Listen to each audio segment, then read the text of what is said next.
నేను పార్లర్ పెట్టి 4 years 5 years అయిందండి. కానీ ఇంత ఖాళీగా లేను. అంటే మేబీ ఖాళీగా ఉండొచ్చు. ఇంట్లో ఇబ్బంది అనేది ఎప్పుడు తెలియలేదండి. కానీ ఈసారి బాగా ఇబ్బంది అనిపించింది. సో ఏదో ఒకటి చేద్దాం అనుకున్నాను. ఇంకా నాకు వచ్చింది ఇది ఒక్కటేనండి, గారెలు వేయడం అనమాట. సరే వేసి చూద్దాము, గారెలును చికెన్ కర్రీ పెట్టి చూద్దాము. అంటే అన్ని రకాల ఐటమ్స్ కాకుండా కొంచెం స్పెషల్గా ఉండేటట్టు గారెలు, చికెన్ కర్రీ, ఇంకా రాగి సంగటి ముద్ద పెడదాం అనుకున్నాను.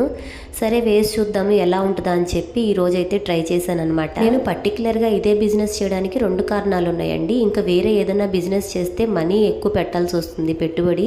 ఇంకా ఇంకో విషయం ఏంటంటే నాకు ఆ బిజినెస్లో అవగాహన లేదు. ఇదంటే కొంచెం గారెలు వేయడం నాకు బాగా వచ్చు కాబట్టి దీంట్లో ఉన్నానమాట. ఇలా గారెలు వేయడం స్టార్ట్ చేశానో లేదో క్లయింట్ వచ్చారండి, ఫేషియల్ కావాలని చెప్పి. ఇంకేం చేయాలో తెలియక పైకి వెళ్ళిపోయాను ఫస్ట్ క్లయింట్ దగ్గరికి. కిందేమో గారెలన్నీ అమ్మకప్ప చెప్పేశాను. వేరే అమ్మాయిని పిలిచి క్లయింట్ని చూసుకోమని చెప్పానండి. ఖచ్చితంగా ఈ విషయంలో మీ ఒపీనియన్ ఏంటో కామెంట్ ద్వారా